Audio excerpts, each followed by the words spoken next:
Hey everybody, Katie Kimball here, Kids Cook Real Food. This is our second concierge experience office hours. We got a few extra people here because I invited our VIPs. And I forgot that I can't hand that up. Okay, we're good. There's my own voice going. Still getting used to I never have just my laptop somewhere. I always have like all these other monitors and mouses and stuff. So just the laptop today, me in my kitchen. Again, the concierge experience, of course, is kind of our highest level membership at Kids Cook Real Food. Our goal is to give you some one-on-one time, to give you a date on your calendar, to give you a little extra help in making sure that you actually implement the classes, because that's, kind of what we hear from members is that it is difficult. It's hard enough to get an online class in when you're just your own person sitting in front of your laptop at night, but it's even harder to get your kids and your food and the right time, like all together in that magical space. So that's what we're here for, to help out. Hi, kids, if there's any kids. Whoever's here, like, say hey in the chat. I would love, I think you can type in the chat on the right along the side, and I'll make sure I can see that. So say hey, let me know who's here. If there are any kids watching, what ages the kids are. I know it's 8 p.m. in the Eastern time zone, which might be getting a little late, but maybe in some of our more Western U.S. time zones and halfway around the world, it might be pretty good timing for the kids to be here. Today, we'll spend the first 10 or 15 minutes going over peeling.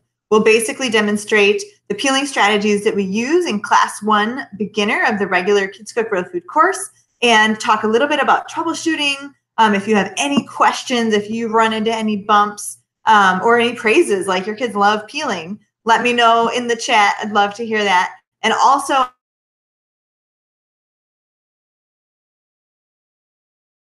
kind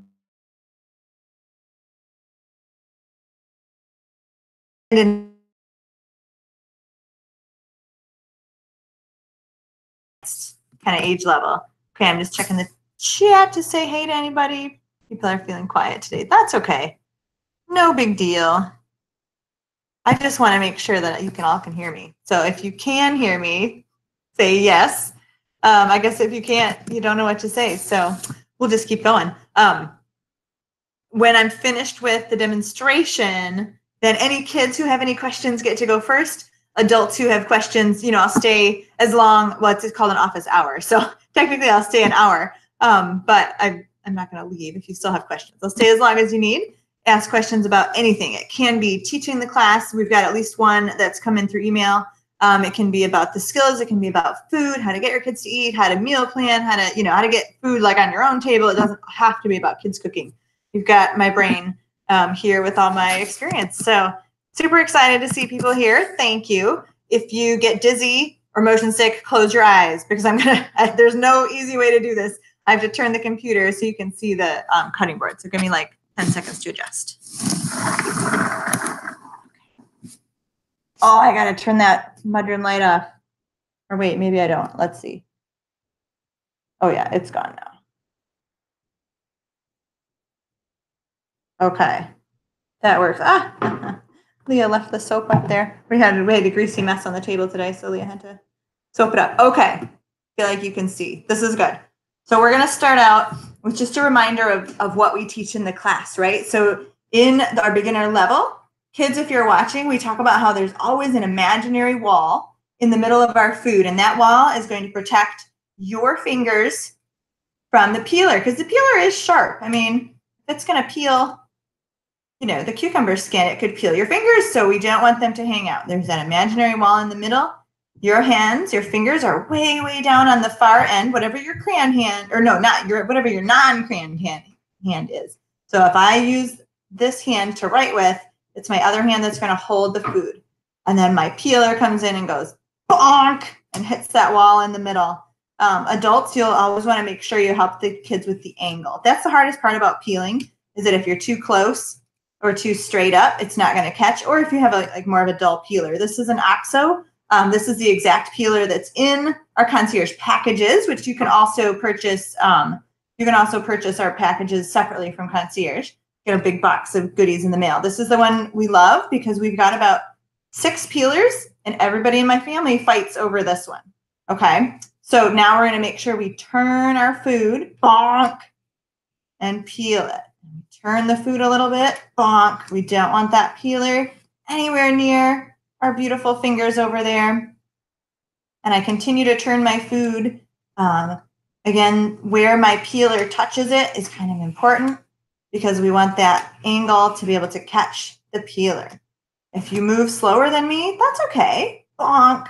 We don't want that peeler to get anywhere near our fingers. You can see I'm almost all the way around, but I've got a little bit to go. So maybe, sometimes we might end up with something like that in the middle. Well, what do we do about that, kids? No problem, right?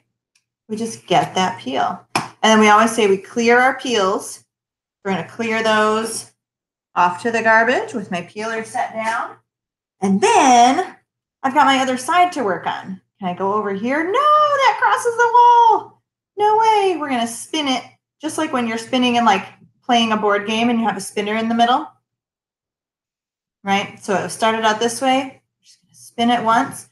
Now my hand can go over here and hold the part I already peeled, and I still have my imaginary wall. Bonk. This side is actually easier to peel because you kind of have a target.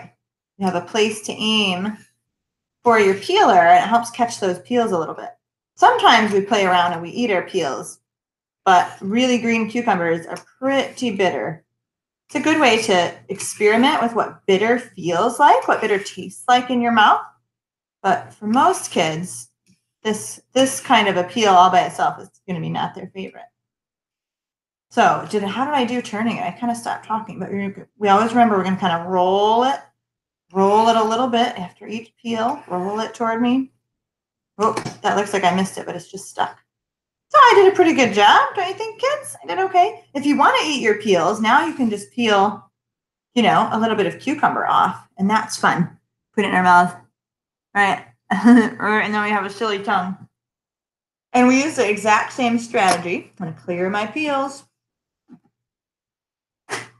We use the same strategy, of course, for carrots. Now, do I think that you always have to peel carrots? No, actually, I don't. If I have organic carrots, I don't peel them. But sometimes you need to just to make them look pretty. Now, this is a Kuhn Racone brand. It's made for little hands. So you can see it's quite a bit smaller. And I have to tell you, it's got to be, I wonder about ounces, but it feels like it's about half to a quarter the weight of the OXO. You can see it's thinner, got a pretty big hole. There's just not much to this one. It's like paper light. My kids avoid it in general, though, because it's not as sharp. So they quickly want to graduate to this one, which is why we included this in our physical packages. But it works. It works great. And if you've got, a 2-year-old, 3-year-old, 4-year-old with really little hands, you can see it's plenty sharp. It's peeling great. Kids, did I cross my wall? No. Bonk. It's hard to tell on a carrot. Kind of hard to tell if you're peeling in the right spot. It looks almost the same. Bonk. And are my hands in the middle? No, my hand can't cross the wall either. Gets stuck in the force field. So I think I did a good job. Actually, I think I missed a slice. Can I go back? Sure. Now what do I need to do in order to get the other side? Spin it like a game board. Oh, but I got to clear my peels. Mrs. Kimball has kind of a mess here. Okay, and now I'm going to peel this side. The imaginary wall is still there in the middle. Bonk. It got a little slippery. I can't really hold on to the very end. It's too wobbly. So I hold a little closer. Bigger kids, once you get bigger, obviously you can go a little faster. But you can see these peels are coming off, just a little bit smaller because the peeler is smaller. Parents, a little tip that I like, man, most of the time when I'm peeling something or when my kids are peeling something, I just rinse the peeler and toss it into my dish dryer rack. Because especially with like a cucumber, that's not even starchy. I don't feel like I need to wash it. So save dishes, save the dishes. I have another cucumber there. I need to peel anything else. Just checking to see if there's any questions on that. I don't think so. So now let's talk about moving up in the world. I'm going to get rid of my little baby peeler and move back to my OXO brand. Any brand will do, but you do want to have a nice sharp blade. This is called a Y peeler. It's kind of shaped like the letter Y. And then, of course, the other kind of peeler is a straight peeler. It's just one straight line. Mine is so old. I'm not even sure if it'll cut. I'm going to try. I think I'll try a carrot because carrots are probably the easiest to peel, by the way, parents. So again, if you've got a little child, oh my goodness, it's so dull. I can cut, but it's so dull. I find this, and many members have said the same, they find this shape a little bit harder to manage. On the other hand, some adults say, I can't even use the Y peeler at all, Katie, you're crazy, because they've grown up with the straight peeler. So it may just be what you've grown up with, but many members have found that for kids, using the Y is just a little easier. There's something, it's easier to, right, think about the motion. You're pulling, your forearm is lined up with your wrist, lined up with your hand, so it's more like ergonomically correct, as opposed to the straight peeler. Your energy is pushing against your wrist, so it's just a little, it's a little bit harder for kids. You still want to make sure, even if you have a straight peeler, that you hold on the top. Although you can orient your carrot or your food, your vegetable, in any way you want. So again, I'm not a huge fan. If all you have is straight peelers, that's okay. You can teach the class with straight peelers, no problem. But man, invest in a Y peeler. They're not that expensive. I think OXO's $10. That's a pretty good brand. I want to say these little guys are maybe like 3 for $15 or something. I think you can only buy a 3-pack right now on Amazon. My mom got us these big, huge fat handled ones, and they're fine. We just find that this one's a little better. Now let's vault out of our beginner level.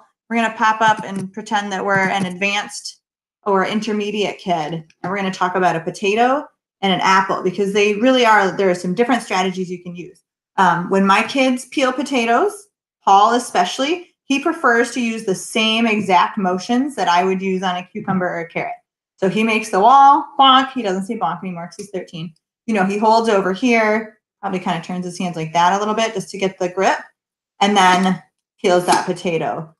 Sometimes potato peels tend to get stuck in there. Okay, so he would do, again, the exact same motion. When I peel a potato, because I grew up with a Y peeler, and this is just how my mother and grandmother did it, I go against my thumb. So this is going to be totally different. I hold the potato in my left hand, my non-crayon hand or my non-dominant hand. I put my right thumb on the base of the potato, and then I peel. And I just pull it toward my thumb. So it's the motion of my wrist. I'm never going to hit my thumb because I'm in control. For me, this is way quicker. I don't know. I mean, because I've done it my whole life, right? So again, I'm holding with this hand. I'm watching where my fingers are. I'm not going to peel my fingers. My thumb gives stability on the bottom of the potato or apple or whatever. And then I just peel down to my thumb. I feel like this is kind of how you see it in the movies when they're like paring potatoes, they used to call it, doing KP in MASH, right? Anyway, if you do use Paul's method and go like that, you always have a little bit on the end. So that's where this is kind of fun actually. You can hold the potato in your fist and just kind of quick, sharp, motions, I guess. Quick motions there just to get the very end of the potato off. Now, if you have a funky spot on your potato, it's a little brown spot or a little eye or something, that's what, can you see in the peeler? That's what that little piece sticking up is. Might be able to see it better on that. See that little piece sticking out of the side on the red? And there's one on the little kid one too, sticking out of the side. That is to pop the bad spots out. It's for the eyes of the potato. So you just stick it into the potato with a little bit of a twisting motion, and it just pops that right out. So anyway, that's what that's for. You can just pop the eyes out really quickly. Again, I like the location of it on the OXO too, because it's just straight on. On this one, you kind of have to go in, but it works. It's sharp. I mean, I made a dent in my potatoes, so that works out.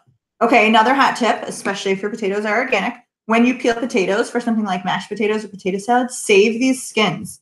You can either do this right away or even just throw them in a bowl with a lid for up to 3 to 4 days in the fridge.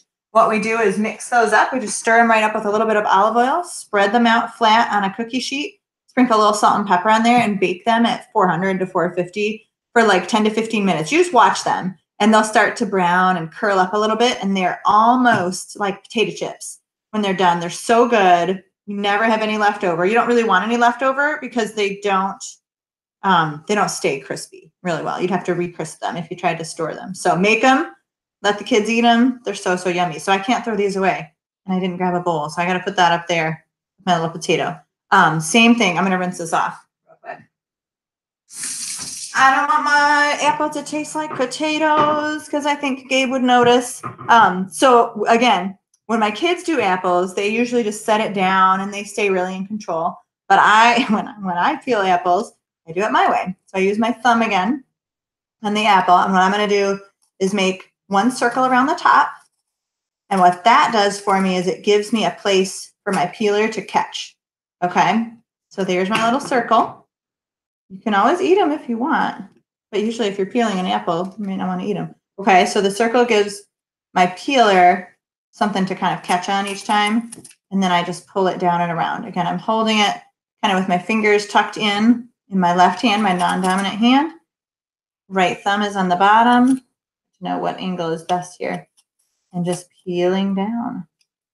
So to me, this is the easiest. People also do this same strategy up in the air with like they just continue to go around, right? You could do this all the way around. Those grandmas and stuff, people who've done this for years and years are really good at it. They can do it without breaking the peel at all. And you get this long, long, long, long peel. That's super fun, right? So that would be a really cool challenge for some of my intermediate and advanced kids to try to do that. Try to watch, see if you can get the whole peel to go all the way around. That'd be fun. All right, so when I get off this call now, I have my peeled apple that I can cut up for Gabe for snack tomorrow. Ta-da! Okay, any questions about the peeling? I gotta pop over to where I can see the questions real quick. I don't think so. Okay. I gotta go back to my face. So if you get motion sickness, close your eyes. I gotta turn it again. Don't look at my messy kitchen. I knew this would pretty much hide it. Okay, am I back? Nostril shot. We had at least one question come in via email, and I know that person didn't want to get on live on video, and that's fine. But let me just make sure.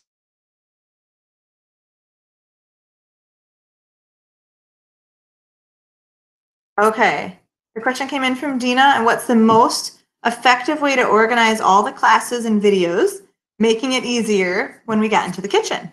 Okay, so I mean, the membership site, of course, is already organized, right? So you don't have to organize the videos. All you need to do is play the video, right? So what I would recommend for parents is if you really like to prepare, if you're going to feel like unsettled if you're not prepared, is at least the night before, just kind of skim through things. You could watch the adult guide video, but everything in the adult guide video is also on the web page, right below the adult guide video and in the PDF. And if you have the print book, it's in the print book. It's all the same, okay? So if you're not a video watcher and you just want to skim the text, go for it. That's what the text is there for. That's what I would do. So you just kind of get a gauge on what you're going to do the next day with the adult guide PDF, and then whatever lesson you're doing, that PDF, just give it a little skim, and then I would just watch the video with the kids. If you don't have the right supplies on hand, okay, great. Like watch the video another day when you get the supplies, set it up, or plan ahead and have the supplies all set up. Most of the time, especially once you're past beginner, you don't have a lot of setup to do because teaching the kids where things are in your kitchen is part of, training them to cook. As far as where to start, that's a huge question a lot of members ask. And you want to look at the curriculum map, which is pretty easy to find in your member area. Email customer service if you can't find it, but it's everywhere. Look at the curriculum map and look at the skills. And in general, I mean, if you have a child who's under 5, beginner class 1, that's where you start. Okay. If your child's 6 or 7 and you think they might not need beginner, look at the skills we teach in beginner. So beginner 1 is peeling that I just showed you, and spreading, like spreading nut butter or butter onto bread or toast or bagel or whatever. And if you feel like your child has both those skills, well, then move on to class 2. Most parents are finding that they're starting, even their older children, even their 10, 11, and 12-year-olds, right at beginner class 1, and they might speed through a few of the beginner classes, right? They might combine them for their bigger kids, but they don't want them to miss out on any skills. I mean, peeling is really important, and we did put it at the beginner level because we wanted the beginners to have something exciting and empowering that they could do, but it's definitely something that some of our intermediate and advanced level kids still need to know. If you've got a big kid at the beginner and you do want to start them at beginner, I would recommend skip class 7 because that's just making a colorful salad, and skip class 6 because that's pouring. I'm sure your bigger kids know how to pour. But the rest of the classes at the beginner level extend pretty well to intermediate and advanced to older kids. So Dina, I hope that answered your question. If it didn't, just ping me in the VIP group because that's what we're here for. Sonia and I are both in the VIP group every day. We're supposed to be. Sometimes I miss it, but we're there to answer your questions and help you out. Again, a lot of people are finding that they want to jump in so badly and like they're nervous about starting. So you just play the video, like get the kids inspired by just watching the video, even though you're not completely ready to start. There are a couple classes that don't need any prep. So you all at least have VIP because you're here.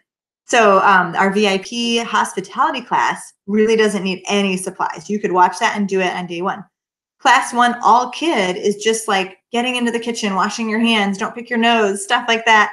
And so that one is just introductory. It's just to get people pumped up, get the kids motivated and excited to do more, but it doesn't need any supplies or grocery shopping. So those are 2 videos that if you're ready to jump in, you can just watch with zero prep whatsoever. Just watch it with the kids and see how it goes. So I hope that's a good start for you, Dina. Ooh. Uh-oh. The link in the email led to the replay, not the live event. Thank you, Sonia. Okay. Well, that would make sense why no one was here. No one can see. Oh, no.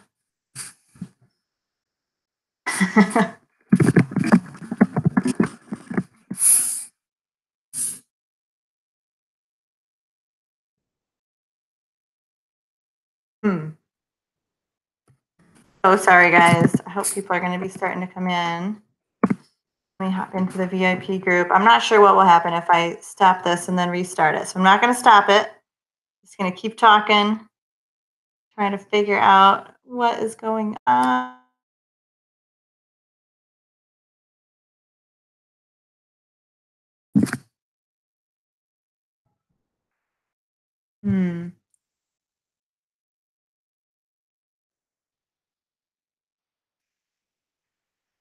Okay. So sorry, guys.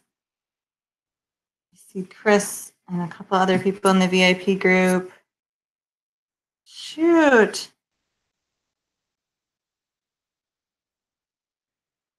Okay.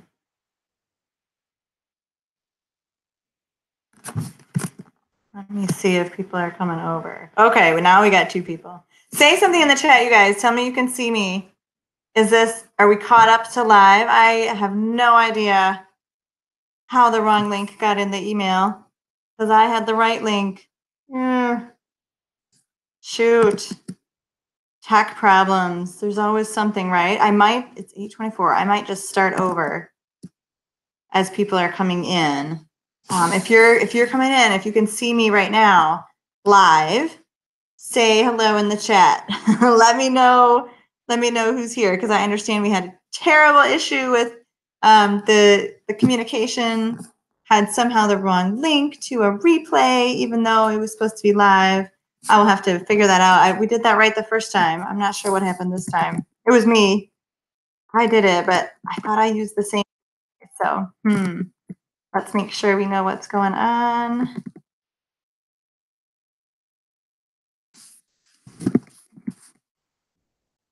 Okay. Wonder. Sonia might be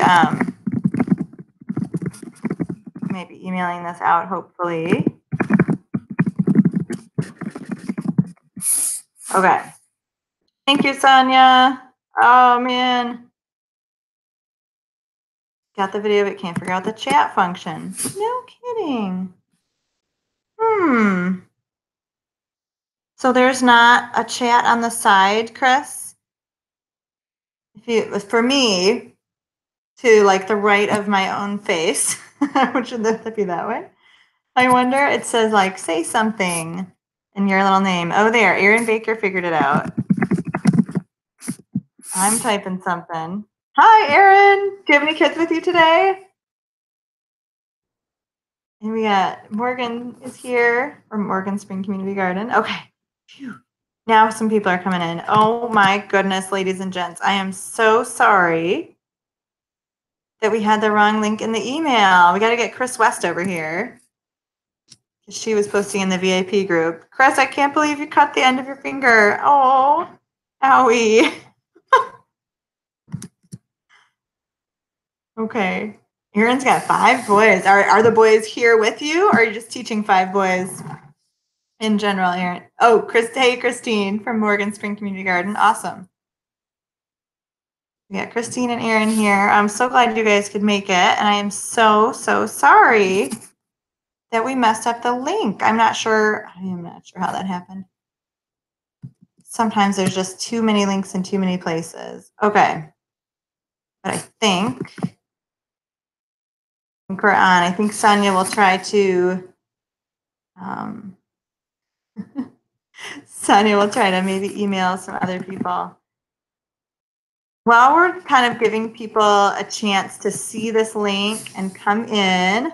Hey, Baker boys, that's awesome. So glad to see you here. I'm gonna kind of give people a couple minutes to figure out the right link and find the right link. I feel so terribly about that. I was wondering why no one was here. I should have checked for messages from Sonia before that. Good grief. She was smart. She figured out how to get it to my attention. So technically I already did the peeling demonstration, but I'm going to do it again, at least a little bit. My apple and my potato are already peeled, but you can watch that on the replay. That'll still be there. Does anyone have any question? Baker boys, do you guys have any questions? Or can you tell me what you've been learning? I would love to hear from you guys. And I don't know. Oh, you are Chris West. Okay, good. Good. Chris West is here. Yay. So sorry about that. And I'm sorry about your finger. I hope you're healing. Ooh, that's scary. Okay. That's Sonia. You can email as me. That's okay. Cool. All right. Well, if anyone has any questions, I kind of have to go back and forth from being able to see what I'm doing on the video to the chat. But let me do like a condensed version of the peeling. So I want the Baker boys to be able to see this since they're here. And then the longer version is like going to be on the replay that you can watch too. Okay, so if you get motion sickness, close your eyes because I got to turn the computer and fidget with the camera real quick. Make it go down on my cutting board. Okay. Cool. So as you can see, I already did this once. We talked about, I wanted to just remind you guys, this is called a Y peeler because it's got a Y shape. And then this is a straight peeler. You can probably guess which one I like better because this one looks like it's as old as my grandma, and it probably is. This is the OXO brand. It's the one in our Concierge package and in our physical packages of boxes of goodies that we send to your house. It's our favorite. We have about 6 peelers in our house, and everybody fights over this one because we got like this really, really fat. We have like 3 of these different colors. You would think the kids would like those, but no. And then this is the Kuhn Recon. It's for little hands. You can see it's pretty different size, and it's very different weight. It's a ton lighter than the OXO. My kids don't tend to like this for very long, only when their hands are really, really tiny, just because you can feel that this one is more powerful. So what do we teach in our beginner level? We teach that there's a wall right in the middle of your food because this is a sharp blade and we do not want to peel your fingers. So nothing can cross that wall. Your hand can't cross that wall.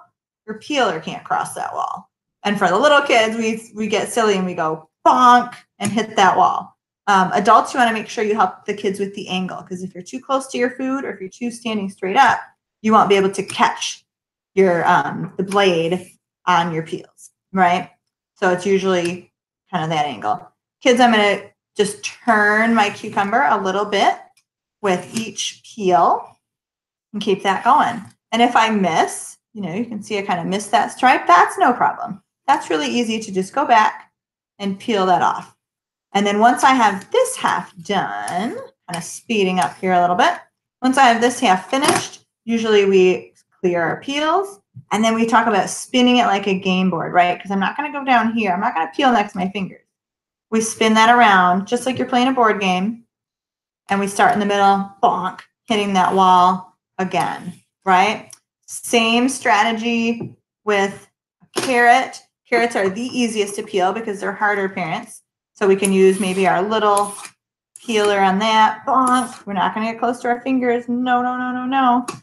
But it does get a little different. You can. I already peeled my apple and my potato, and I didn't have second ones ready. Look at that. I missed a spot, though. I'm going to get that. If you watch the replay, there's a couple of tips on what to do with potato peels and apple peels. But I talked about how my kids, so Baker Boys, if you're watching, if you haven't peeled a potato yet, it is a little different because it's so much more round. Same with an apple. So I wanted to like level up our peeling game and just let you, you know, older kids know, oh, cool, Baker Boys are starting the class this week. So with 5 of you, some of you have to be older. Okay. So like the cucumber and the carrot is more like, you know, the little kid skills. That's what the younger kids can handle. Potatoes are more big kid skills. My son, who's 13, he likes to peel the potato just the exact same strategy we use on the cucumber. So he holds it on one end. He pretends there's a wall in the middle. He spins it around. And then there's always like a little bit left on the end. And he can just do that with quick swipes up in the air. Okay. Me, I grew up with the Y peeler. And so I kind of do it differently. I hold the potato in my hand, like bend my fingers underneath. And I put my right thumb, that's my dominant hand, on the bottom of the potato. And I do these big, long peels like this. And that's the same way I do with an apple. You can watch the replay to see that. But I kind of start by going around the top like that. And then big, long swipes down. I'm not going to cut my thumb because I'm in charge. I'm not going to push hard when I get down to my thumb. But that freaks some kids out, but other kids love it. And you can also, once you get good at that style, it has to be a Y peeler though. This you can't do with a straight peeler.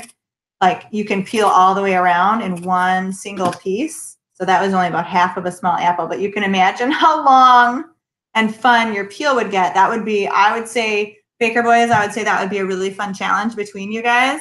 Once you get pretty decent with a Y peeler, is to be like, okay, who can do the whole, like peel the whole apple without breaking their peel?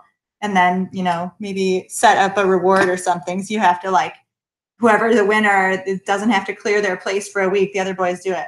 That'd be a fun one. If you have any questions about anything here, I'm going to pop back to the chat just to see if you have any questions here. Oh, I get to see the ages of the bakers. Awesome. 3, 4, 7, 11, 16. Cool. Well, that 16-year-old and that 11.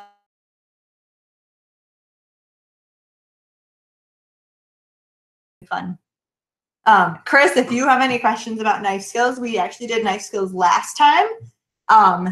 And that is archived. Even VIPs, not concierge, but all VIPs have access to that very first one forever. So feel free to go back to that. But also, because you're here, I'm here to answer any questions you have. So especially, Chris, if you want to know anything about knives, I'm in my kitchen, got my cutting board. I got some cucumbers I need to cut anyway. So feel free to ask any questions about knives.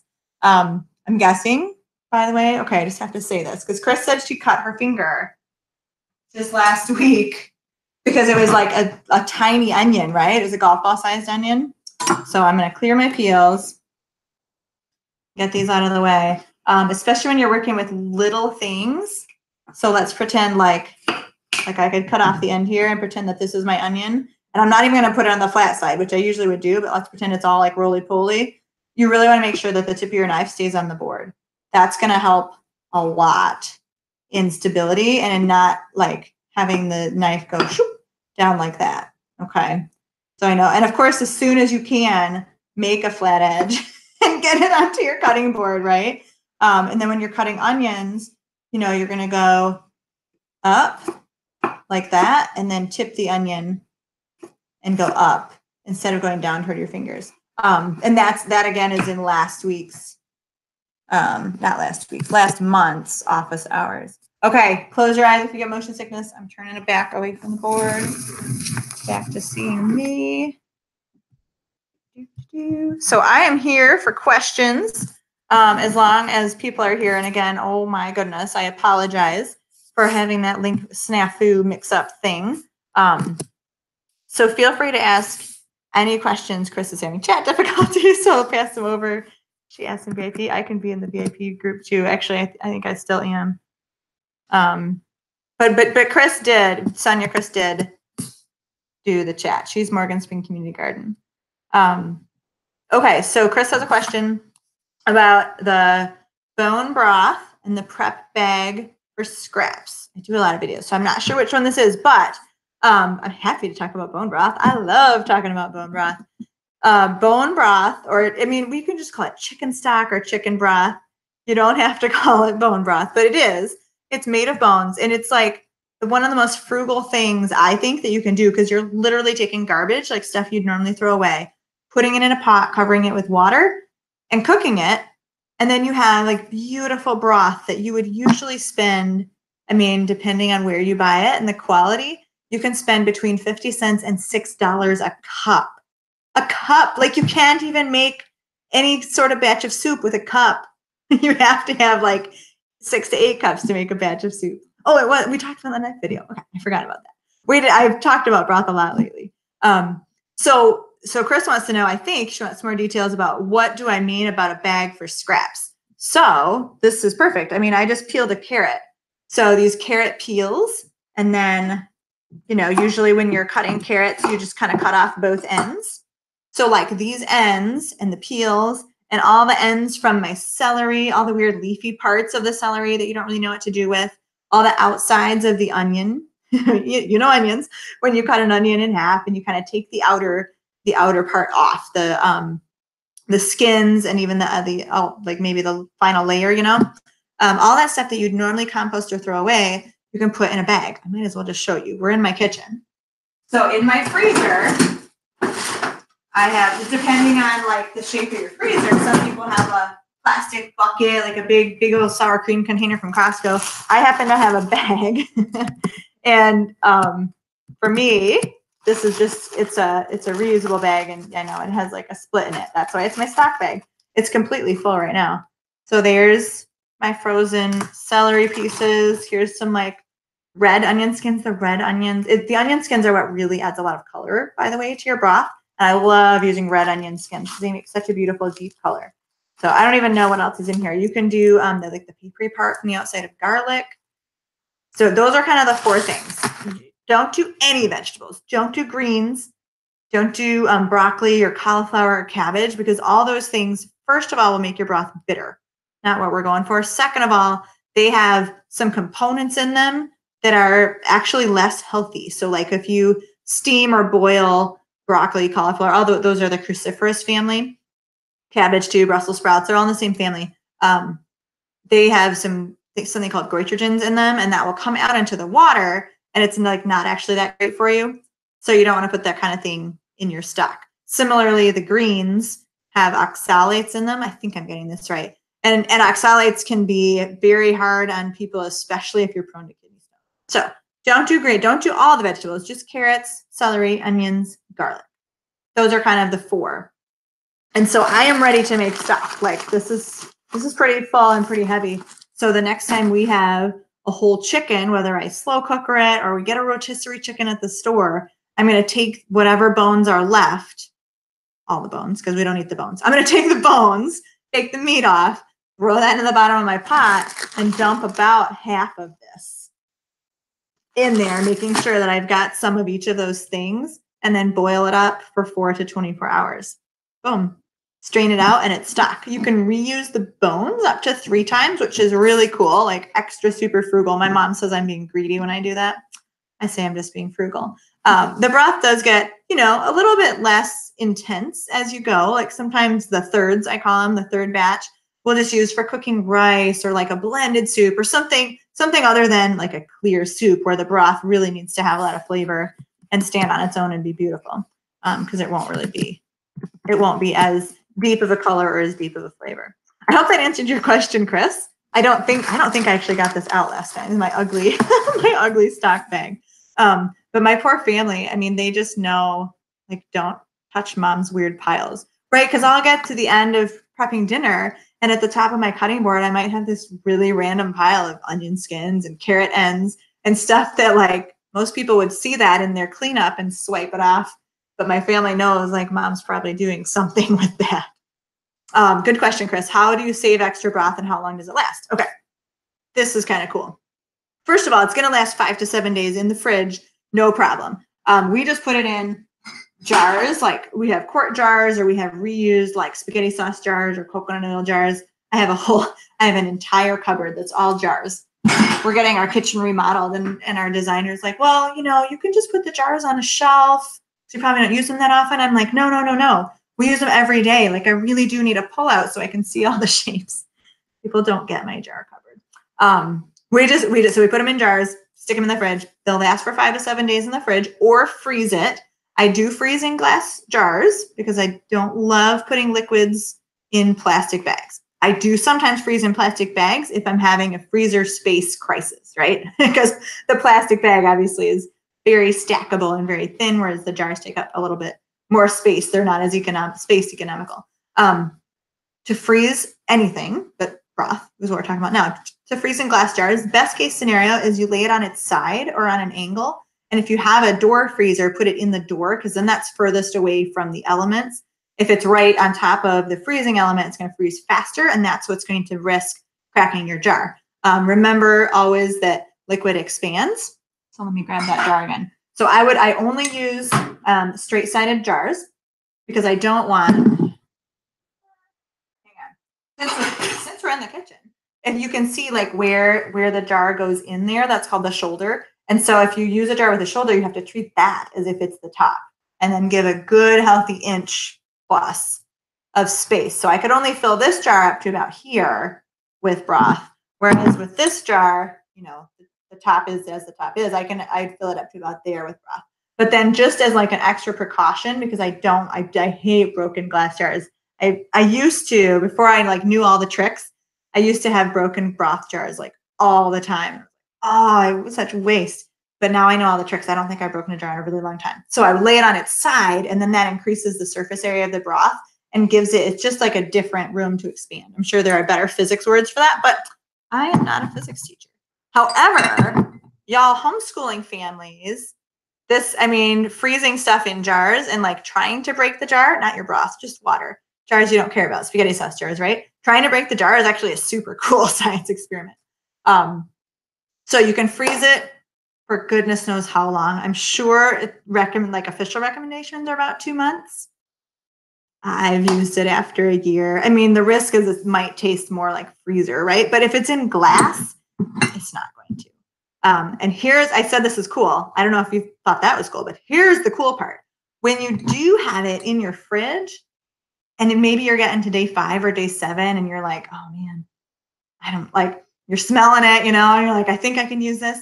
This is so cool. If you boil that broth again, like bring it to just a raging boil and let it boil for a couple minutes, it like resets its timer.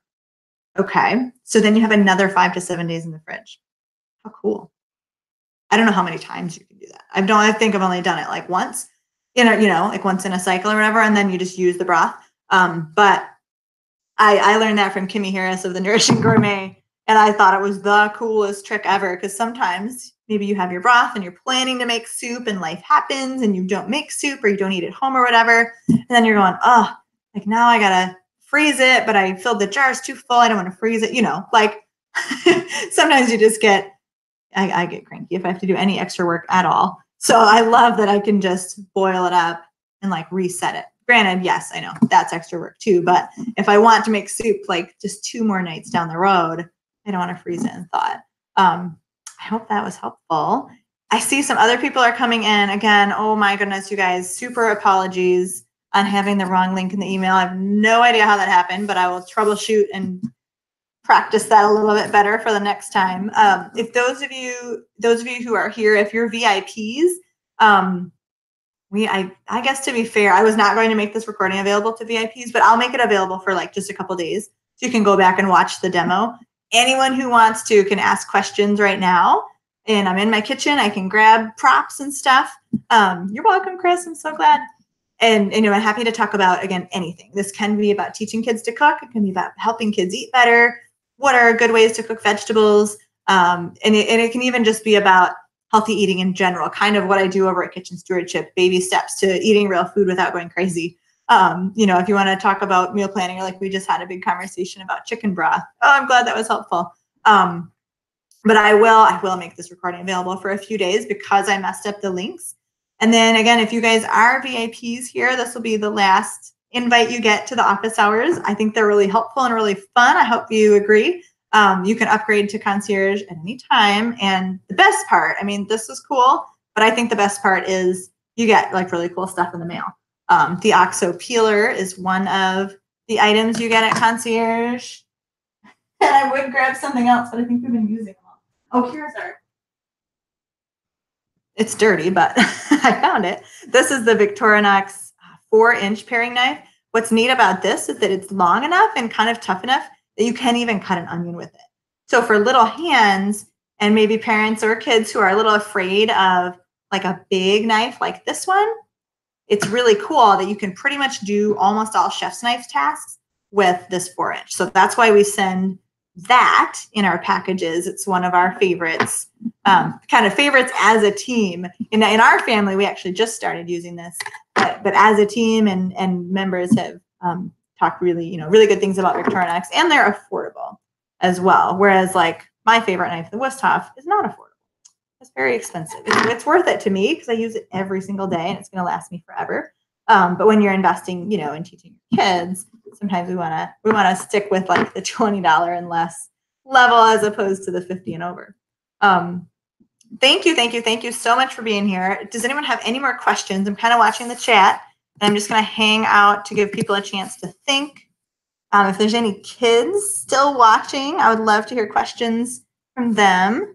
I know Sonia's like, didn't know she could reset the broth. I love that trick.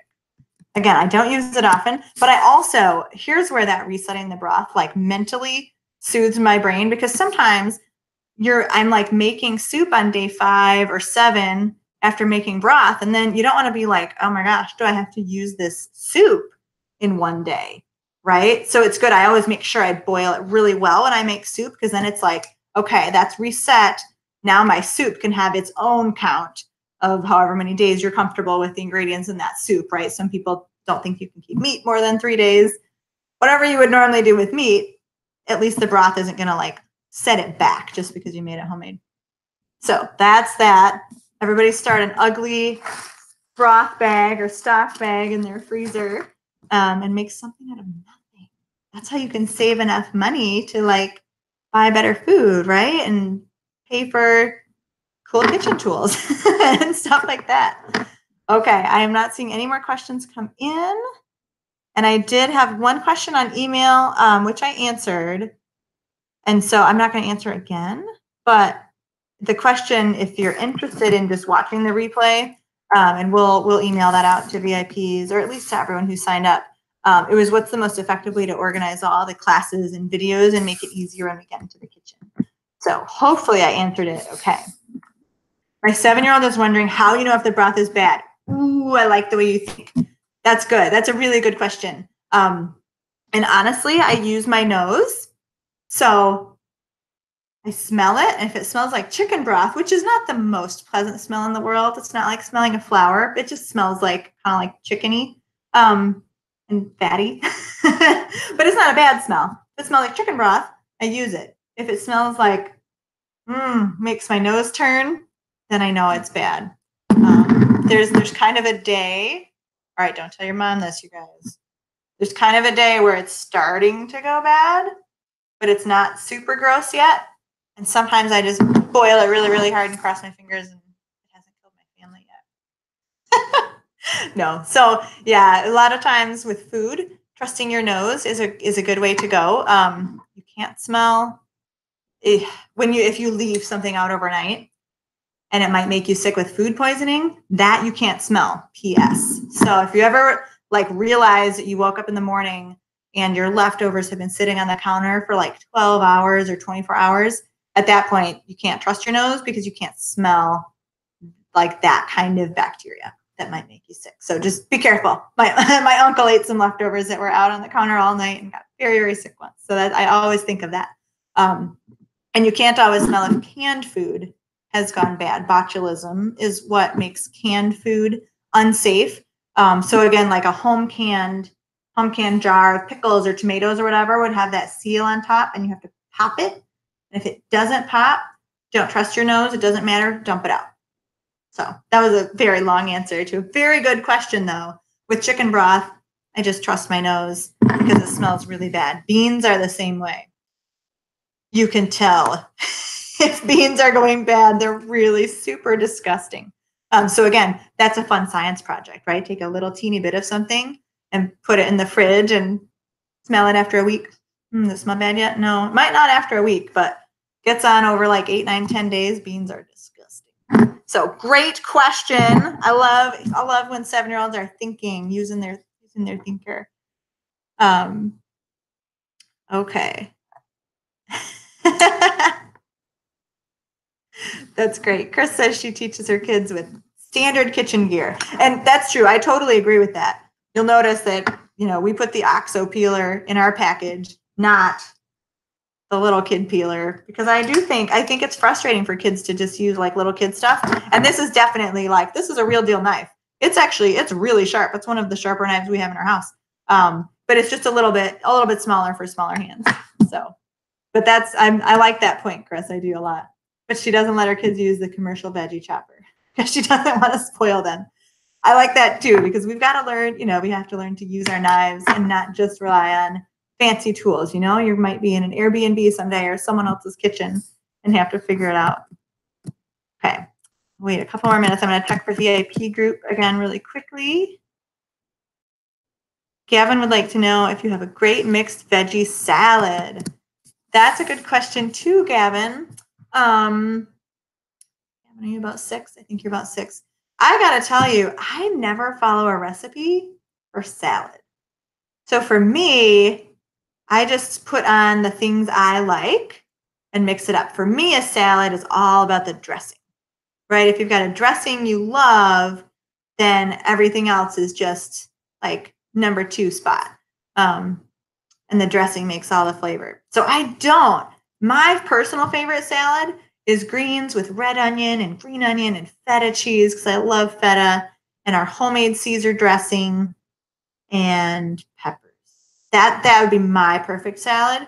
But some of those flavors are a little intense, especially red onion for little guys. Let's see, what does Gabe like to do? Gabe is my 4-year-old. He likes to pile everything together. He actually really likes raw cabbage. So we do a lot with raw cabbage and like carrots. And he thought he liked green onions. And then the other day he went like this. He took a bite and he looked up and he said, "Hey, you said green onions weren't spicy. That one was spicy."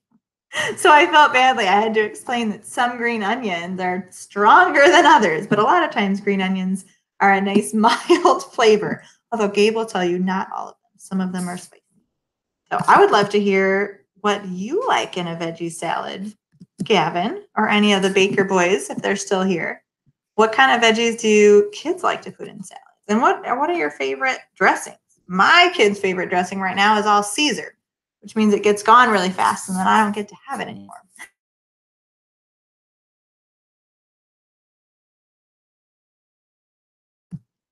Oh, you know what? I'm going to check my questions document too, but I don't think I'll get one. No.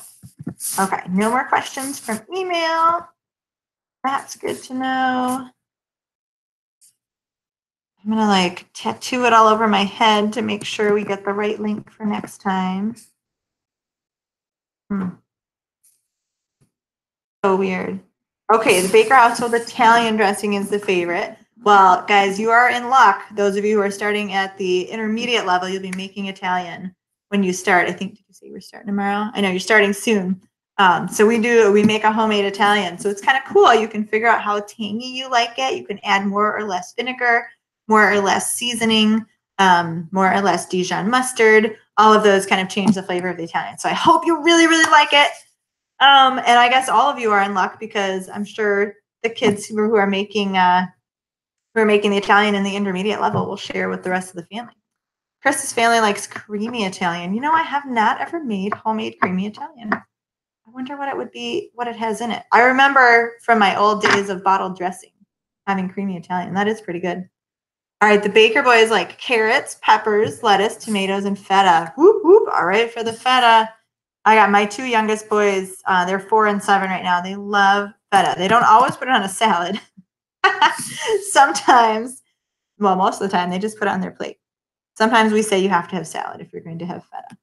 All right, the Hughley family. Caden wanted me to ask if apples and onions are good. Some people love apples and onions, especially red onion or green onion. But some people would think that's off. So, you know, you just got to try it, Caden. But onions can be a little zippy. So you might want to like smell them and get your mouth ready for that. Gavin likes ranch and he makes his own. Good job, Gavin. Tomatoes and salad, cheese, and black olives. All right. I forget about black olives a lot because I like green olives the best. Gabe decided this year he really likes black olives too. So that's pretty fun. Do you know the difference in ingredients? Do you mean, Chris, between creamy Italian and regular Italian? That's the thing. I was just trying to imagine what makes it creamy. It might just be like a little swirl of buttermilk. It could be, so like our Caesar just uses clear olive oil, but you use an egg yolk to make it thick like a mayo. But if you just use like less egg yolk and a larger batch, it might just be kind of creamy. Yeah, that's why I'm not sure. I've never made a homemade creamy Italian, but there's lots of ways to make creamy. You know what I mean? It could be, like I said, it could be dairy, or it could be like the egg yolk thing. Creamy Italian is good, like Olive Garden. They have a good creamy Italian. And Chris's family likes crushed Doritos, mozzarella cheese, diced tomatoes, lettuce, and creamy Italian. I bet that tastes a little bit like a pizza. You could put pepperoni in there. That'd be really yummy. I don't know about Doritos, though. We got to figure out how to make those homemade because Doritos have MSG in them. And Mrs. Kimball does not like MSG because it's an excitotoxin. But baby steps. It's okay. At least you got the salad, too. So that's awesome. Cool. You've inspired me, Chris. I'm going to have to look that up. I'm sure there are homemade creamy Italians. I'm really curious what it is. Awesome, guys. Well, it is about 3 minutes to the hour. So unless I get interrupted by a question, I'm going to sign off. And I'm going to just encourage everybody to keep cooking, keep connecting as a family, keep eating together, keep working together in the kitchen. It's so quiet in here. I think I'm going to tell my family that I have these lives like maybe once a week. And then I'll just have the kitchen to myself. No, I'm kidding. I would never lie to my family. I would never lie to my family for real. But it's never usually this quiet in my kitchen. Typically, after dinner, we're making lunches and we're putting stuff away, and it's always a little crazy. So this is a very different, it's a very different kind of day. And you can tell you can't see anything behind me. That's on purpose because dinner dishes are still behind me. All right. Thank you so much, families, for being here. And I'm glad I got to host some extra VIPs today. And hopefully this was really, really helpful. Mrs. Kimball's signing off next month. Concierge office hours. Oh, dear. I don't know what they are. I should have looked ahead. We always practice an extra skill. I don't know if I'll find it quickly enough. Let me see. Now I'm curious. I got to see what next month's skill is. We will get the link right next month. Next month, we're doing measuring. We're going to demonstrate measuring spoons and liquids. And maybe I'll have my kids come next month because they love getting level with liquids. Cool. Big waves to the Baker boys. Cannot wait to hear how your first class goes. I would love to see pictures in the VIP group. And to everybody else, thank you so much for being here. Hope to see some of you next time.